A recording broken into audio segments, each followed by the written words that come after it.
Steven Seagal, when he was big in Hollywood, he really promoted Aikido the way that Aikijutsu was performed, and the pre-war Aikido is brutal, realistic, and it really works. What is Steven Seagal's Tenshin Aikido and why is it so effective? That's what we're going to explore today. My guest on the channel is Remy. He's a second dan black belt in Aikido, has his own dojo in Norway. He's also got his own YouTube channel called Martial Arts One-on-One. Make sure to check it out. I'll link it in the description below. He puts a lot of cool Aikido content on there. He's heavily influenced by Tenshin Aikido, so that's what we're going to discuss. We're also going to discuss the criticism Aikido gets and why, and also what separates Aikido from other martial arts. If you like this kind of content, by the way, please click that like button to help support the channel. Subscribe if you're not yet subscribed. And while you're at it, hit that little bell notification too so you can see whenever I put out videos. Go Tommy! I didn't hear no bell. Don't be like Tommy, guys. Make sure to hit that bell. I think Steven Seagal had a great impact on Aikido, and in Hollywood when he first came out, like everyone was surprised to see a new type of martial art that looked different. It looked cool. It looked awesome. And Seagal made people like myself get interested in Aikido. So Aikido benefited big time of Seagal coming on, coming out there in Hollywood. And I think he always had the pre-war Aikido, the Aikijutsu, and the realistic Aikido, the techniques that would work against any art. And he would practice full contact in a lot of his randoris and stuff like that. And that separated Seagal from a lot of the other senseis who wanted to do the post-war Aikido, which was the older days of the founder. When he got ill, he made a more softer, a more gentle type of martial art where it was more to deal with the Aiki rather than the jiu-jitsu in the style. And the difference between me and I think a lot of people that start doing Aikido is that I wanted to test Aikido from day one. So I was like, after class, I was always like grappling with people and trying to wrestle and use the Nikyo, use the different Aikido locks and make it work right away. Okay. It takes a long time though before you make Aikido really work. But I did notice a lot of the people didn't really find it fun to train with me because I wanted to do like real Aikido or like Aikijutsu, which Seagal was promoting in the movies. It's really pre-war Aikido, which was more brutal and more realistic before they watered it out. Sure. So a lot of people didn't really like to train with me because I like to do like real throws and really attack for real. Keep the positive atmosphere and the harmony and all of that. But I think real compassion is being honest and being genuine and being truthful in what you say and what you do. And that's what I've always been striving to achieve within Aikido and Maya martial arts in general. Oh, that's interesting. Yeah, I guess they were a lot more used to be treated delicately, for lack of a better term. Yeah. Yeah, I mean, delicately, or like they kind of were playing a little bit. Interesting. So this Aikido dojo, though, so were you in Norway where you found that Aikido school? Yeah, that was in Norway. Yeah, that's interesting because where I grew up, and I guess at that time, when I first started martial arts at 14, I was in Washington State, West Coast, United States. They didn't have any Aikido or anything like that, any dojos. They had Taekwondo was really popular, so that's what I started with. But I noticed in like different countries, different martial arts tend to be more or less popular. Like when I was talking to AJ Von Bacher, for example, he's like a bouncer who's got a lot of real world experience too. But like, he flew back and forth from Mexico to Holland. And so Holland, obviously Dutch kickboxing is really popular. Mexico, it's boxing and Taekwondo. Is there like a martial art that tends to be more popular in Norway or not necessarily? I think Norway, like a lot of other countries, like what's really popular today is MMA. Yeah. Today in MMA. So to get members to join Aikido nowadays is quite difficult, especially with the YouTube, influencers out there on YouTube and the people doing weird Aikido stuff, and that beginners, they watch these no-touch Aikido folks do their thing, and they're like, yeah, I'm gonna stick to something else. So it's a lot, yeah. It does seem to have a bad rap in general. Now, do you think that's because it's associated with Steven Seagal? He obviously is one of those guys. I guess he is the guy that popularized it around the world just because of his movies, and because a lot of people, have negative things to say about him in general. It's almost like they throw the baby out with the bathwater. So they'll trash anything he's involved with, including his martial art Aikido. So do you think it's directly correlated to that?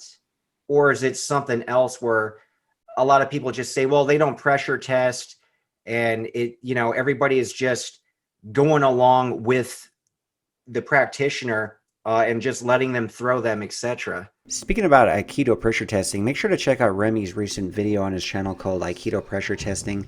This looks very legitimate. Maybe some other Aikido dojos can get ideas and test their techniques in a way that's more realistic against non-compliant opponents like Remy does here. Like Aikido, there's never been anything wrong with Aikido. Aikido is a compilation of jiu-jitsu, Aiki jiu-jitsu, Daitorio, sword arts, and internal training. You're supposed to master all those different fields. What has happened to Aikido, which has nothing to do with Steven Seagal, is that nowadays it has been so watered down with weird passive-aggressive philosophies, and they use certain quotes from the founder O-sensei to excuse their passive-aggressive training. And with YouTube being such available for anyone, that there's been so many like people trying to teach a form of Aikido which is extremely far from reality, watered down. There's no striking. There's no really realism in the training, and it has attracted so many people with this philosophy that Aikido is not for fighting. So I don't think these people, they don't really care if they're doing something that's for self-defense or for Budo or whatever. They've been following along a path where they're more becoming more of a yogish type of art. And it's really a shame because there's nothing wrong with Aikido. It's just the way that most people practice it is extremely passive aggressive and far from reality. So when a guy that does any other martial art who's been used to striking and sparring and fighting, when he sees how passive aggressive Aikido is and how most people train it, they start criticizing it, and for good reason. Like Steven Seagal, when he was big in Hollywood, he really promoted Aikido the way that Aikijutsu was performed, and the pre-war Aikido is brutal, realistic, and it really worked.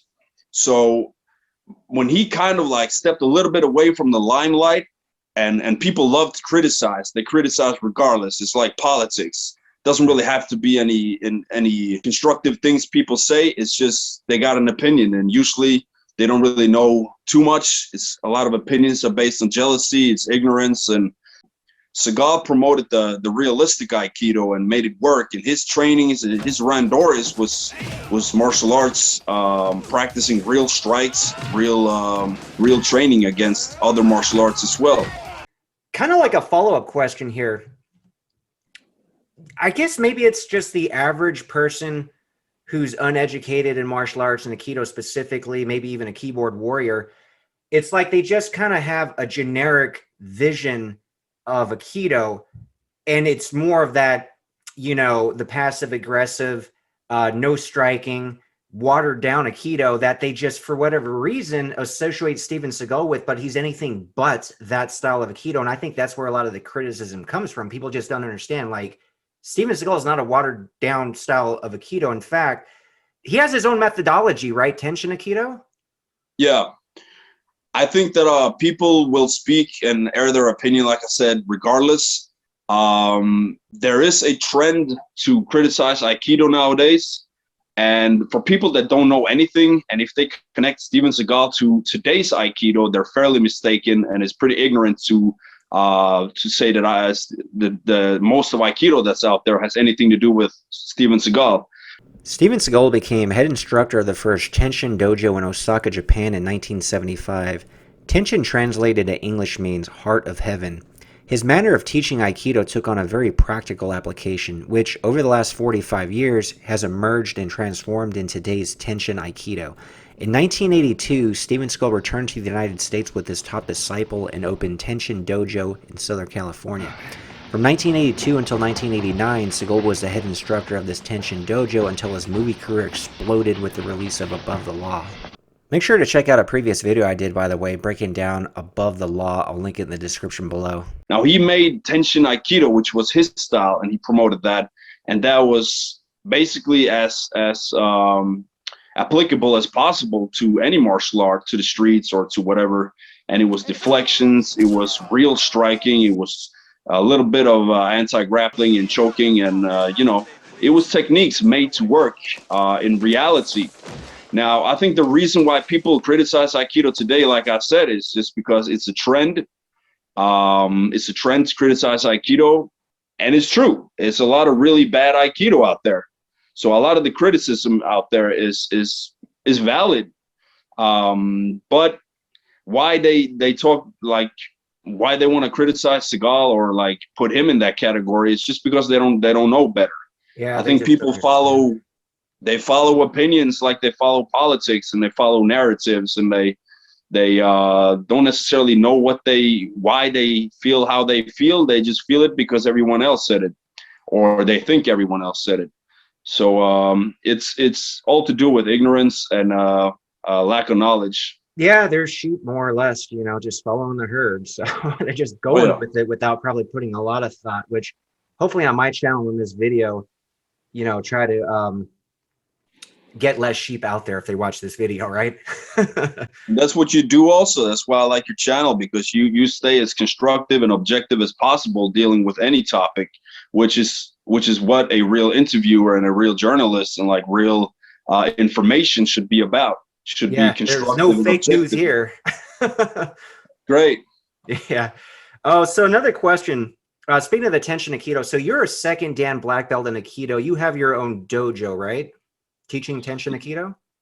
I'm not really teaching Tenshin Aikido. I was taken under the Tenshin Europe dojo for a few years ago, a couple years ago or something like that. And I was a part of that group. Then I went away for almost a year for some military work, and haven't really been too much in touch with those guys.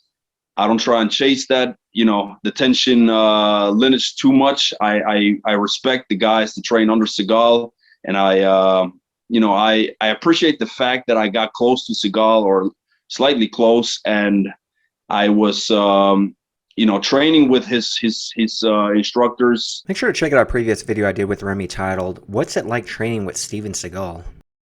But I am promoting myself as Remy. I do a lot of influence from Steven Seagal's Tenshin Aikido. He's definitely the best Aikido for me.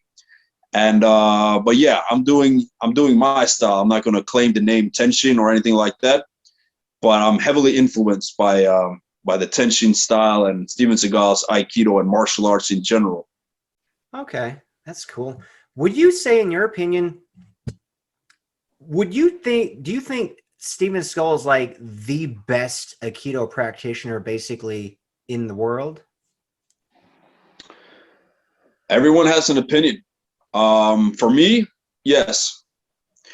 Reason for that is I believe that he has the substance. He has the different fields of doing both the harsh and the soft version of Aikido. He has the ability to do it powerfully and strong and brutal, and at the same time, he has the ability to perform a technique on anyone, regardless of their size, and not hurt them. So, and also because Aikido is adaptive to any other style out there. Like he made an Aikido style that was going to work for real life scenarios and real life fighting. Very cool. I think what separates, in my opinion, Aikido from a lot of other arts is that Aikido kind of trains your mental and physical at the same time. So if you get really good at Aikido, you really learn how to raise your awareness, and you feel more awake after each class, and you feel better and you feel good. Also, there's a lot to do with getting rid of tenseness in your body and stuff like that, which is all related to having a balance and center in life. So if you're really, really good at Aikido, even though it sounds a little bit out there, if you're really good at Aikido, you should really, you should be like a few steps ahead. Like you should see, you should have awareness enough to not put yourself in a bad situation. Sure. Now, sometimes that's not possible, but if you really want to have high level, like especially if you work in security and stuff, you don't want to end up in the last part of a conflict where you have to resort to using force. You want to be ahead. So, you know, that's the tactical part of Aikido, where you use that awareness and that communication that you train during classes for something more, I'd say, deeper. Yeah, that's interesting. Again, it always kind of reminds me of my craft training, because like they'll teach you how to get out of different chokes and whatnot, and they're like, dude, if you're in that choke, it's already too late. You screwed up. But since you screwed up, here's what you can do. You know, it's like awareness, man. Don't get in that position. All right, that's going to do it for this video, guys. Make sure to subscribe. Make sure to like the video. As always, thank you so much for watching till the end. And check out Remy's channel, Martial Arts 101.